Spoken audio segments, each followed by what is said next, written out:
துதிசை மனமே நிதம் துதிசை துதிசை இம்மட்டும் நடத்தின உன் தேவனை என்றும் என்றும் நன்றி மிகுந்த மனதோடே இன்றும் என்றும் நன்றி மிகுந்த மனதோடே முன்காலமெல்லாம் உன்னை தம் கரமதில் ஏந்தி முன்காலமெல்லாம் உன்னை தம் கரமதில் ஏந்தி வேண்டிய நன்மைகள் யாவும் உனக்களித்தாரே வேண்டிய நன்மைகள் யாவும் உகந்தளித்தாரே துதிசை மனமே நிதம் துதிசை துதிசை மட்டும் நடத்தின உன் தேவனை என்றும் என்றும் நன்றி மிகுந்த மனதோடே என்றும் என்றும் நன்றி மிகுந்த மனதோடே ஏகிடும் வழியில் பாடுகள் பல நின்ற போது ஏகிடும் வழியில் பாடுகள் பல நின்ற போதும் காவலனாயிருந்தாரே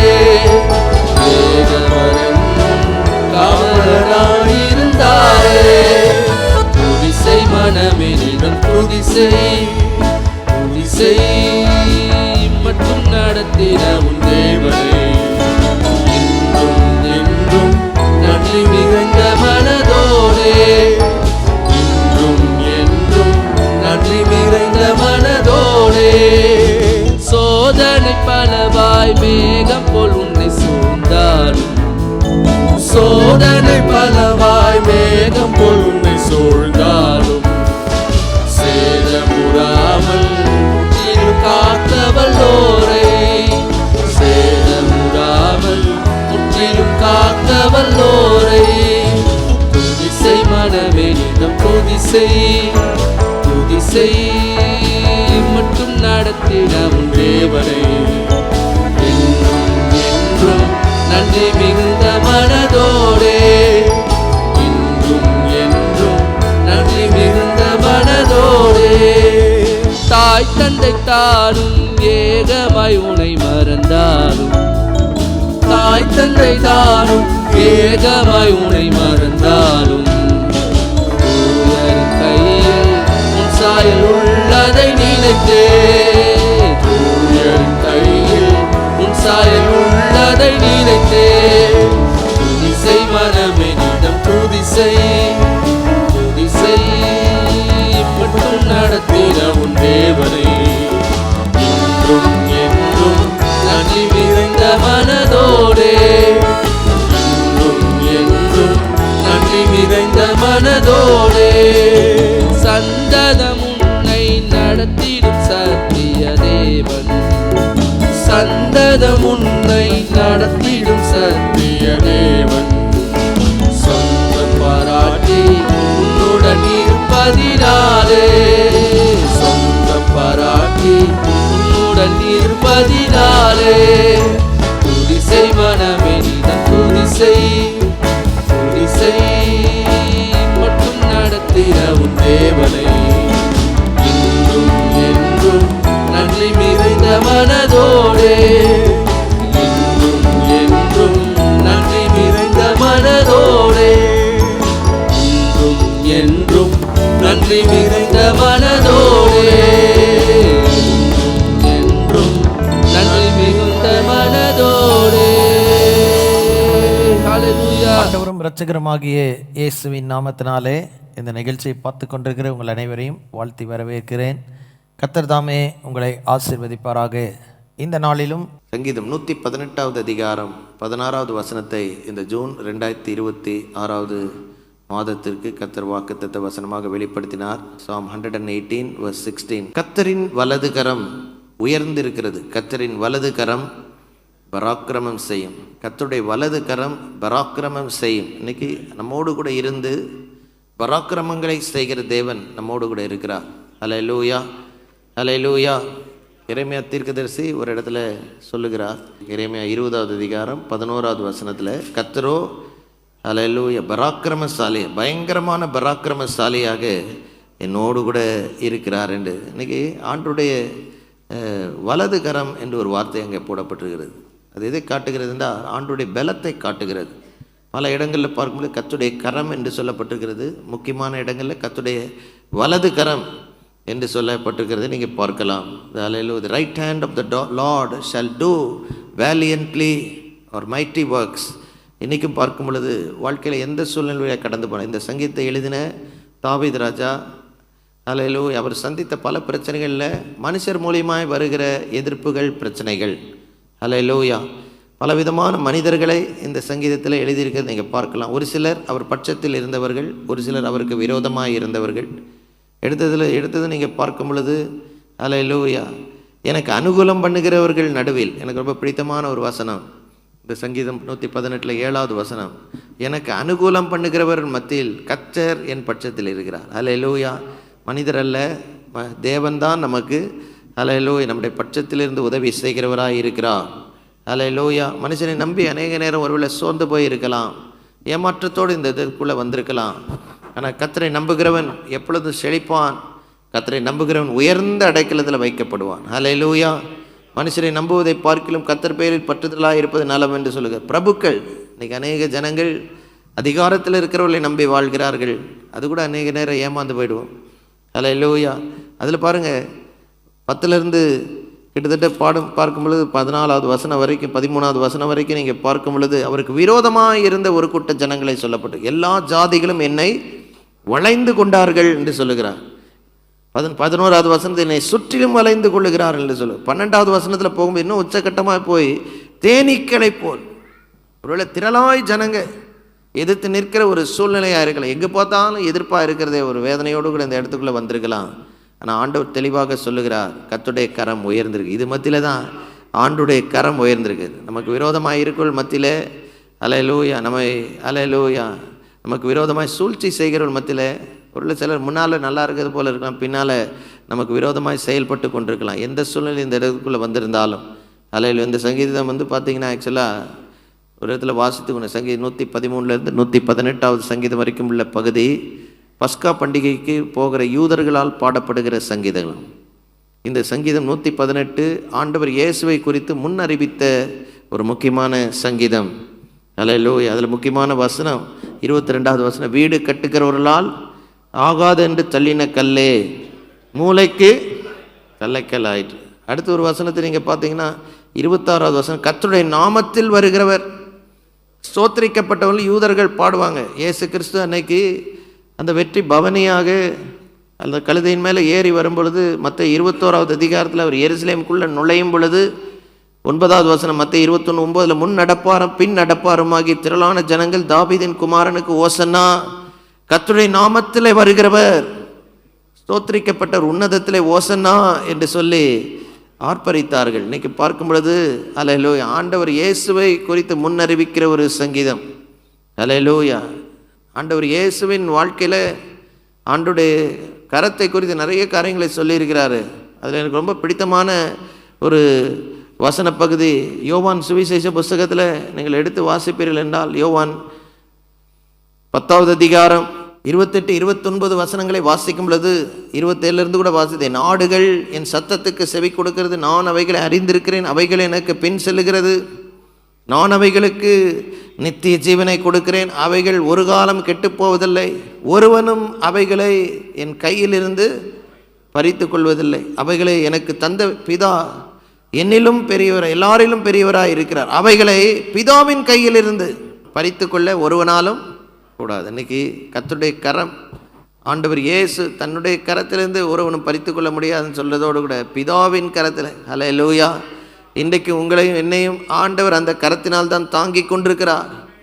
இன்றைக்கு இந்த மாதத்துக்குள்ளே பிரவேசிக்கும் பொழுது பல கேள்விகளோடு பல சூழ்நிலைகளோடு நீங்கள் இந்த இடத்துக்குள்ளே வந்திருந்தாலும் கர்த்தருடைய வலது கரம் உயர்ந்திருக்கிறது, கர்த்தருடைய வலது கரம் பராக்கிரமம் செய்யும் என்று சொல்லி ஆண்டவர் நம்மோடு கூட பேசுகிற இந்த வார்த்தையாகிய வசனத்தை உங்களுக்கு ஞாபகப்படுத்த விரும்புகிறேன். ஹல்லேலூயா. ஏசாயா தீர்க்கதரிசி அழகாக சொல்லுகிறார். ஏசாயா 49:15-16 ஸ்திரீயானவள் தன் கற்பத்தின் பிள்ளைக்கு இறங்காமல் தன் பாலகனை மறப்பாளோ? அவர்கள் மறந்தாலும் நான் உன்னை மறப்பதில்லை. இதோ என் உள்ளங்கையில் உன்னை வரைந்திருக்கிறேன், உன் மதில்கள் எப்பொழுதும் என் முன் இருக்கிறது. அன்பான தேவனுடைய பிள்ளைகளே, இன்றைக்கு நம்மை தம்முடைய உள்ளங்கையில் வரைந்து வைத்திருக்கிற ஆண்டவர் நம்முடைய தேவனாக இருக்கிறார். ஹல்லேலூயா. ஒரு நாளும் ஹல்லேலூயா நம்மை கைவிட மாட்டார். மூடி மறைக்கிற தேவனாகிய கர்த்தர். இன்னைக்கு கர்த்தருடைய கரத்தினால் நமக்கு கிடைக்கிற முக்கியமான சில ஆசீர்வாதங்களை இதனால் உங்கள் மத்தியில் பேச இருக்கிறேன். மிக முக்கியமாக கர்த்தருடைய வலது கரம் நம்மை ரட்சிக்கிற வலது கரமாக இருக்கிறது. The right hand of the Lord is a saving right hand. சங்கீதம் 17வது அதிகாரம் 7வது வசனத்தை எடுத்து வாசிக்கும் பொழுது இதுக்கு ஆதாரத்தை நீங்கள் பார்க்கலாம். உம்மை நம்புகிறவர்களை அவர்களுக்கு விரோதமாக எழும்புகிறவர்கள் என்று உமது வலது கரத்தினால் தப்புவித்து ரட்சிக்கிறவரே, உடைய அதிசயமான கிருபையை விளங்க பண்ணும் என்று சொல்லி ஜெபிக்கிறார். ஹல்லேலூயா. இன்னைக்கு தப்பு வைக்கிறவர், ரட்சிக்கிறவர் நம்முடைய கைகளினாலே. ஹல்லேலூயா. நம்முடைய வாழ்க்கையில் நம்ம கரம் ரொம்ப முக்கியமான ஒரு உறுப்பு. கை இல்லைனா தான் நமக்கு அது எவ்வளவு முக்கியன்றது புரியும். இந்த கைகளை வைத்து தான் நம்ம எவ்வளோ இந்த மைக்கை கூட பிடிக்கும். இந்த கை விரல், இந்த விரல் இல்லைன்னா எப்படி இருக்கும் யோசிச்சு பாருங்கள். ஒரு சிலருக்கு விரல் சரியாக ஃபார்ம் ஆகாமல் இருக்கும்.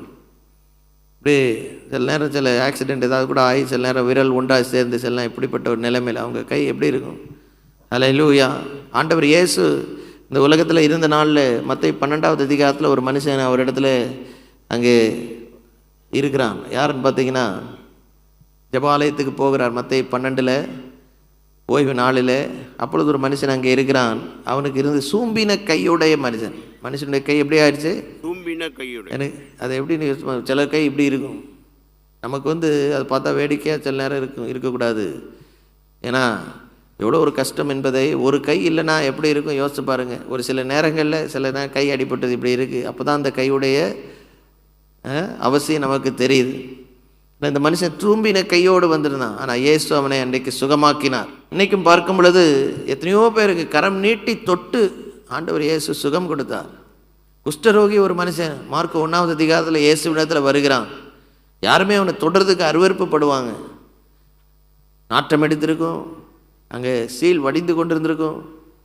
சுகமாவதற்கு முன்பாக இப்படிப்பட்ட சூழ்நிலை கை வைக்காமலே கூட அவர் சுகப்படுத்தியிருக்கலாம். மனதுருகி கரம் நீட்டி அவனை தொட்டு சுகமாக்கினார். இன்றைக்கும் தம்முடைய கைகளினாலே, இன்னைக்கு இந்த கையினாலே ஹல்லேலூயா செய்கிறது தனிப்பட்ட ஒரு விதத்தில் அன்பு பாராட்டுகிறதை வெளிப்படுத்துகிறது. ஒரு வார்த்தையை சொல்லி சுகமாக்கியிருக்கலாம், ஆனால் கை நீட்டி தப்பு வைக்கிற தேவன் நம்மோடு கூட இருக்கிறார். எனக்கு ரொம்ப பிடித்தமான ஒரு சம்பவம் ஆண்டவர் இயேசுவின் வாழ்க்கையில் மார்க்கு எழுதின சுவிசேஷ புஸ்தகத்தில் 10வது அதிகாரத்தில் பார்க்கும்போது ஒரு சில சிறு பிள்ளைகளை கொண்டு வந்து அவர் ஆசீர்வதிக்கும்படியாக கொண்டு வர்றாங்க. கொண்டு வந்தவர்களை சீஷர்களை அதட்டுகிறாங்க.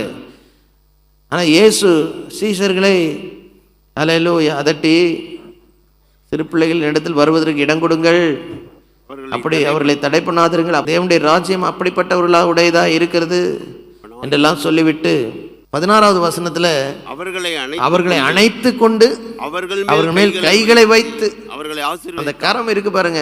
அதில் ரொம்ப முக்கியமான ஒரு உறுப்பு. நம்ம கரத்துக்கே இவ்வளோ இது இருக்குனாக்கா ஆண்டுடைய கரம், தப்பு வைக்கிற கரம், ரட்சிக்கிற கரம். சங்கீதம் 20வது அதிகாரம் 6வது வசனம், சங்கீதம் 44வது அதிகாரம் 3வது வசனம், யாத்ராமத்தின் புஸ்தகம் 33வது அதிகாரம் 21, 22 வசனங்கள். இன்னைக்கு வாசிக்க நேரம் இல்லை, வீட்டில் போய் வாசித்து பாருங்கள். இது எல்லாத்துலேயும் கர்த்தருடைய கரத்தினால் நமக்கு கிடைக்கிற பாதுகாவல், ரட்சிப்பு, ஆசீர்வாதம் சொல்லப்பட்டிருக்கிறது. சங்கீதம் 26 இப்படியாக சொல்லப்பட்டு, கர்த்தர் தாம் அபிஷேகம் பண்ணினவரை ரட்சிக்கிறார் என்பதை இப்பொழுது அறிந்திருக்கிறேன். நம்முடைய வலது கரம் செய்யும் ரட்சிப்பின் வல்லமையை காண்பித்து நம்முடைய பரிசுத்த வானத்திலிருந்து அவருடைய ஜபத்தை கேட்பான். நம்ம ஜபத்தை கேட்டு ரட்சிக்கிற வலது கரம். வாழ்க்கையில் எந்த பிரச்சனையோடு இந்த இடத்துல வந்திருந்தாலும் கர்த்தருடைய வலது கரம் உங்களுக்கு இந்த மாதத்தில் பராக்கிரமம் செய்யும். குடும்பத்தில் சில முக்கியமான நிகழ்வுகள், காரியங்களை நோக்கி நீங்கள் போய்கிட்டு இருக்கலாம். ஹல்லேலூயா. உங்கள் கையின் பிரயாசம் அல்ல, கர்த்தருடைய வலது கரத்தின் பிரயாசம் தான் இன்னைக்கு உங்களுக்கு பராக்கிரமத்தை செய்ய போகுது. அதை நம்பி வாழுங்க, ஒரு நாள் வெட்கப்பட மாட்டீங்க. அடுத்தது பாருங்க, கர்த்தருடைய வலது கரம் ரொம்ப முக்கியமான இடங்களில் தான் ரைட் ஹேண்ட் என்று சொல்லப்பட்டிருக்கும். நிறைய இடங்களில் ஹேண்டுன்னு சொல்லப்பட்டிருக்கும், கைன்னு சொல்லியிருக்கும், கரம்னு சொல்லியிருக்கும். ஆனால் முக்கியமான இடத்துல தான் வலது கரம். ஏன்னா அது பலத்தை குறிக்கிறது, ஆண்டுடைய ஆற்றல் வல்லமையை. எகிப்திலிருந்து வரும்பொழுது அந்த செங்கடலுக்கு முன்பாக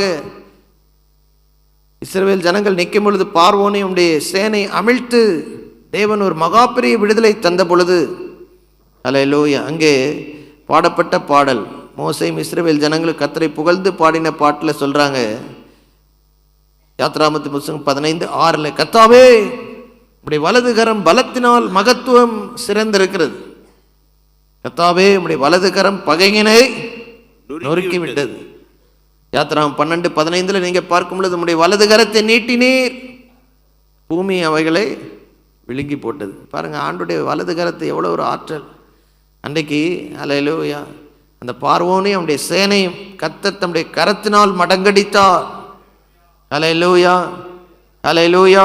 உம்முடைய வலதுகரம் பலத்தினால் மகத்துவம் சிறந்திருக்கிறது. அல்லேலூயா. ஆண்டுடைய வலதுகரம் ஒரு மகத்துவமான காரியத்தை அன்னைக்கு செய்தது, பகைங்கினை நொறுக்கி விட்டது.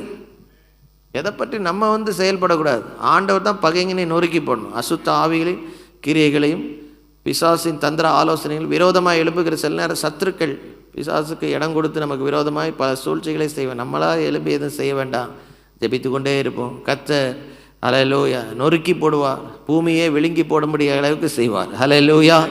எழுதி கொள்ளுங்க, right hand which destroys our enemies, நமது சத்துருக்களை அழிக்கும் வலது கரம். மூன்றாவது ஹல்லேலூயா ஆண்டுடைய வலது கரத்துக்கு எவ்வளோ ஒரு வல்லமை இருக்க. பல இடங்களில் கரம் என்று சொல்லப்பட்டுகிறது, உண்டாக்குகிற உருவாக்குகிற கரம். ஹல்லேலூயா ஹல்லேலூயா. சங்கீதம் 95வது அதிகாரத்தில் 4-5 வசனங்களை நீங்கள் எடுத்து வாசிக்கும் பொழுது உண்டாக்குகிற உருவாக்குகிற கரம் அங்கே வெளிப்படுகிறதை பார்க்கலாம். வாசிங்க. சமுத்திரம் அவருடையது, அவரே அதை உண்டாக்கினார். வெட்டாந்தரையையும் எதுதான் உண்டாக்குச்சான்? அவருடைய கரம் உண்டாக்கினார். இன்னைக்கு பாருங்க, பூமி ஃபுல்லாக தண்ணீரால் நிறைந்திருக்கும் பொழுது அல்லேலூயா. ஒரு இடத்துல எனக்கு ஒரு அழகான வாசனை எனக்கு ரொம்ப பிடிக்கும். சங்கீதம் 104வது அதிகாரத்தை எடுத்து வாசிக்கும் பொழுது 8-9 வசனத்தை படித்தால், அவர் மலை அவைகள் தண்ணீரை பற்றி எழுதுக, அவைகள் அந்த தண்ணீர் பூமியை மூடி இருக்கிறபடி அந்த அந்த நேரத்தில் வஸ்திரத்தை மூடுவது போல் ஆழத்தினால் மூடி நீரெல்லாம் பர்வதங்கள் மேல் தண்ணீர் நின்றது. அவ்வளோ மூடி இருந்த ஒரு நிலைமையில் அல்லேலூயா அவைகள் உம்முடைய கண்டிதத்தினால் விலகி ஓடி உம்முடைய குமுறலின் சத்தத்தினால் விரைந்து போயிற்று. அவைகள் மலைகளில் ஏறி பள்ளத்தாக்குகள் இறங்கி நீர் அவைகளுக்கு ஏற்படுத்தின இடத்துக்கு தண்ணி போய் நின்றுச்சான். திரும்பி பூமியை மூடாது. 9வது வசனம் தான் பாருங்க. இன்னைக்கு நம்ம நினைக்கிற சேனல் சில நேரம் பீச்சில் உட்காந்துருக்கும்போது இந்த தண்ணி திடீர்னு உள்ளே வந்தால் என்ன ஆகும்? அங்கே உட்காந்து பார்த்துக்கிட்டே இருக்கும்போது நீங்கள் நல்லா உட்காந்து பீச்சில் கவனிச்சிங்கன்னா அந்த அந்த தண்ணி நிலத்துக்கு மேலே இருக்கிற மாதிரி தெரியும். கொஞ்சம் தூரத்துக்கு மேலே பார்த்தீங்கன்னா பூமி உருண்டையாக இருக்குது பாருங்கள். அல்லேலூயா. அங்கே நீங்கள் பீச்சு ஓரத்தில் உட்காந்து பாருங்களேன், அந்த நம்ம உட்காந்துருக்க இடத்துக்கு மேலே தண்ணி இருக்கிற மாதிரி அங்கே தெரியும் தூரத்தில். திடீர்னு ஒரு நாள் தண்ணி உள்ளே வந்தா என்ன ஆகும்? அந்த தண்ணி உள்ளே வராதபடிக்கு இங்கே தான் 9வது வசனத்தில் ரகசியத்தை சொல்லியிருக்கிறார். அந்த கடல் அலைகள் உள்ளே அவைகள் திரும்பவும் பூமியை மூடிக்கொள்ளாதபடிக்கு இருக்கும் எல்லையை அவைகளுக்கு ஏற்படுத்தினார் என்று சொல்லப்பட்டிருக்கு. ஆனால் அது சங்கீதம் 95 பார்க்கும் பொழுது வெட்டாந்தரையையும் அவருடைய கரம் உருவாக்கிற்று என்று சொல்லப்பட்டு. ஹல்லேலூயா. His hands formed the dry land. இன்னைக்கும் பாருங்க, உருவாக்குகிறவர் உண்டாக்குகிறவர் நம்முடைய தேவன். ஹல்லேலூயா ஹல்லேலூயா. எல்லாவற்றிலும் ஆண்டவருடைய கரம் தான் வெளிப்படுகிறது, நீங்க பார்க்கலாம். அன்பான தேவனுடைய பிள்ளைகளே, ஹல்லேலூயா. இன்னைக்கு அந்த கரம் தான் உங்களுக்கு எனக்கும் பராக்கிரமம் செய்கிற கரம். ஹல்லேலூயா. நம்ம ஜெபித்து கொண்டே இருந்தால் கர்த்தருடைய கரத்தில் அழகாக எல்லாத்தையும் செய்து முடிப்பார்.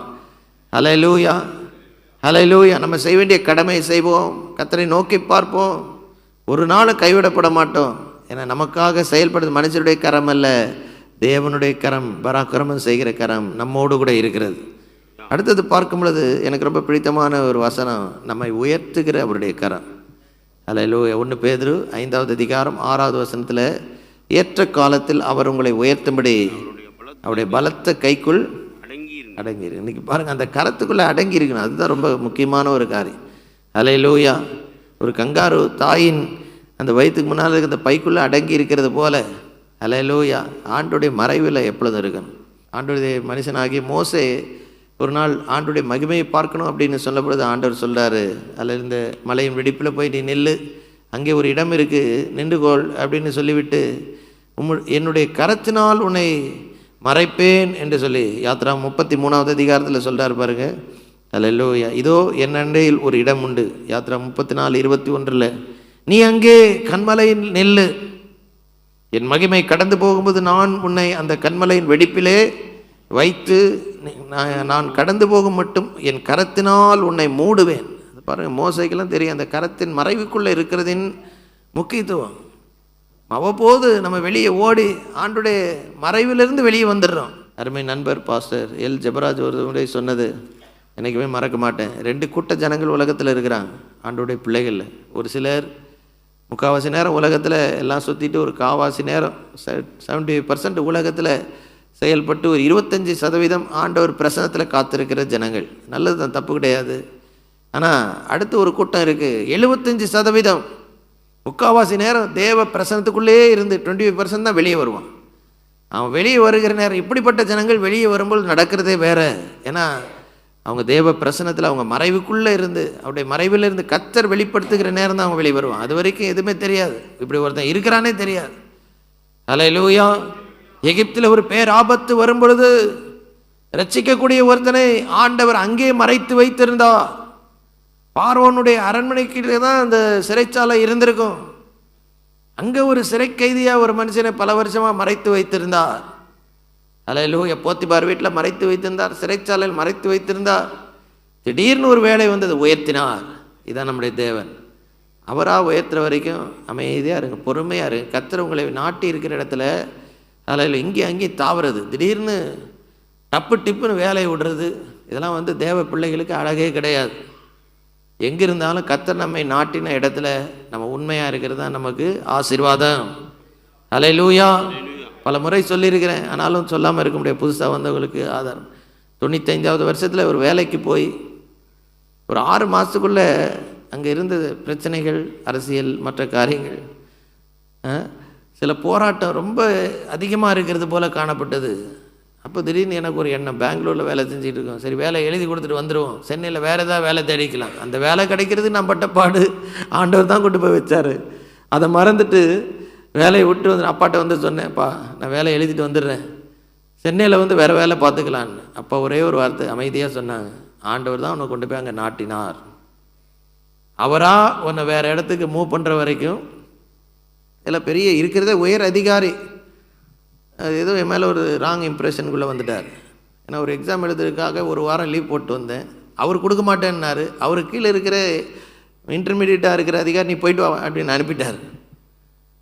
இது அவருக்கு ரொம்ப கஷ்டமாயிடுச்சு. அந்த மேல் இடத்துல இருக்க அதிகாரி அது வரைக்கும் அன்பாக இருந்தவர் நான் சொல்லியும் கேட்காம போயிட்டான்னு நினச்சிக்கிட்டேன். எனக்கு கீழே இருக்கிறவர் இது முக்கியமான எக்ஸாம்னு அறிந்து எனக்கு டைரெக்டாக நான் ரிப்போர்ட் பண்ணுகிறோம் லீவை கொடுத்து அனுப்பிட்டார். நானும் எழுதிட்டு போயிட்டேன்.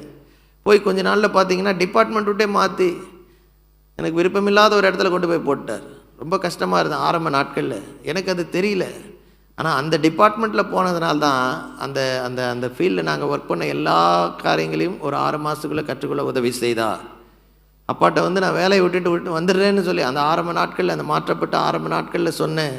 அப்பா ஒரே வார்த்தை சொன்னேன், ஆண்டவர் தான் உன்னை அங்கே நாட்டினார், அவராக உன்னை மாற்றுற வரைக்கும் அங்கேருந்து வரக்கூடாதுன்னு. அப்படியா சொல்கிறீங்க? இவர் இறங்கவே மாட்டார் போல, நமக்கு இறக்கம் பாராட்டி வந்துருப்பா நீ நம்ம பையன் தானே இங்கே வேறு வேலை பார்த்துக்கலான்னு சொல்லுவாருன்னு பார்த்தா நீ வரவே கூடாது. இன்றைக்கி நிறைய வாலிப பிள்ளைகள் பெரியவங்கெல்லாம் ரெசிக்னேஷன் லெட்டர் கொடுத்து வெளியே வந்துட்டு தான் நம்மகிட்ட சொல்கிறாங்க. ரொம்ப தப்பான காரியம். அல்லேலூயா. கர்த்தர் ஒரு இடத்துல உங்களை நாட்டி வச்சுருந்தா அமைதியாக உட்காந்துருங்க. அல்லேலூயா. உங்களுக்கு அந்த வேலையை கொடுத்தது யார்? உன் கையின் சாமர்த்தியம் இல்லை தம்பி மகளே. அல்லேலூயா. உனக்கு அந்த வேலையை கொடுத்தது கர்த்தர். ஒரு நிர்பந்தமான சூழ்நிலை இருக்கும்போது உன்னை கொண்டு போய் நாட்டினாரா இல்லையா? அமைதியாக இருந்தா. அல்லேலூயா. ஒரு பெரிய எலியாவை தீர்க்கதரிசி ஒரு சில காலம் ஆண்டவர் சொன்னாருன்னு சொல்லி ஹோட்டலில் போய் தங்கினாரா? ஒரு ஆத்துவாரமாக தங்கினார். சாரை பார்த்துன்னு ஊருக்கு போ, ஒரு விதவை உன்னை பராமரிக்க முடிய கட்டளையிட்டு அவர் நினச்சிட்டு போயிருப்பார். பெரிய அந்த ஊரில் பெரிய சொத்துக்கு சுதந்திரவாளியாக இருக்கிற பெரிய விதவை வீட்டில் போய் நம்ம போய் இருக்க போகிறோம் அப்படின்னு நினச்சா அங்கே ஒரு அம்மா, ஏழை அம்மா விறகு பொறுக்கிட்டு, இதாம்மா இதை பார்த்தா இதுவா என்ன காப்பாற்ற போகுது. ஆனால் அந்த அம்மா வீட்டில் தான் பல மாதங்கள் அங்கேயே தங்கியிருந்தார். கர்த்தர் உங்களை வைத்திருக்க இடத்துல அமைதியாக இருங்க. கர்த்தர் கரம் ஒரு நாள் உங்களை உயர்த்தும். பலத்த கரத்துக்குள்ளே அடங்கிருங்க. கடைசியாக பாருங்கள், இந்த கரம், இதெல்லாம் செய்த இந்த கரம் நமக்காக ஆணி கடாவப்பட்ட கரம். அது அல்லேலூயா, அல்லேலூயா. கர்த்தருடைய கரம் உங்களுடைய என்னுடைய பாவத்துக்காக காயப்பட்ட கரங்க. சங்கீதம் 22வது அதிகாரத்தில் தாவீது ராஜா இதை அழகாக தீர்க்க தரிசனமாக சொல்லுகிறார்.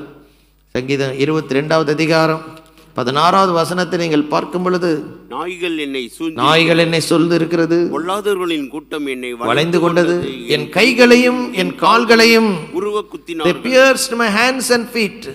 இந்த கரம் ரட்சிக்கிற கரம், எதிரிகளை நொறுக்கி போடுகிற கரம், உருவாக்குற கரம், உயர்த்துகிற கரம், ஒரு நாளில் குத்தப்படுவதற்கு கையை நீட்டின கரம் அது. அல்லேலூயா. அவர் செய்த தப்பிதத்தின் நிமித்தமால நம்ம பாவத்தை போக்க தன்னுடைய கையை நமக்காக நீட்டினார். இந்த கையை குத்துப்பா, அவனை அடிக்காத, என்ன காயப்படுத்து, என் ரத்தம் போனால் கூட பரவாயில்ல, என் பிள்ளை சுகமாகட்டும், ரட்சிக்கப்படட்டும், என் பிள்ளை பரலோகம் வர்ற பாக்கியத்தை பெற்றுக்கொள்ளட்டும். உங்களுக்காக எனக்காக காயப்பட்ட கரங்கள் இருக்கிறதுல என்னை பொறுத்த வரைக்கும் நம்ம வாசித்த எல்லா வசனங்களில் கர்த்தருடைய கரம் செய்த மிகப்பெரிய பராக்கிரம் என்னன்னா, நம்மை அடிமைப்படுத்தி வைத்திருந்த பிசாசின் கையிலிருந்து நம்மை மீட்டு கொண்ட கரம், பொல்லாதவனுடைய கைக்கு நம்மை தப்புவித்த கரம். அதற்காக காயப்பட வேண்டியதாச்சு. இப்படி தாங்க ரட்சிப்பு சம்பாதிக்கப்பட்டது. இன்னைக்கு இவ்வளோ வசதியாக இந்த இடத்துல உட்கார்ந்துருக்கிறோம். அன்னைக்கு சிலுவையில் அவர் தொங்கின பொழுது வெயிலின் உஷ்ணத்தில் எவ்வளோ நேரம் தொங்கினார்? 6 மணி நேரம் தொங்கினார். அது 3 மணி நேரம் முடியும் போது 12 மணிக்கு சூரியனுக்கே பொறுக்காமல் லைட் ஆஃப் பண்ணிருச்சு. அந்த பூமி எங்கும் 3 மணி நேரம் காரிருள்,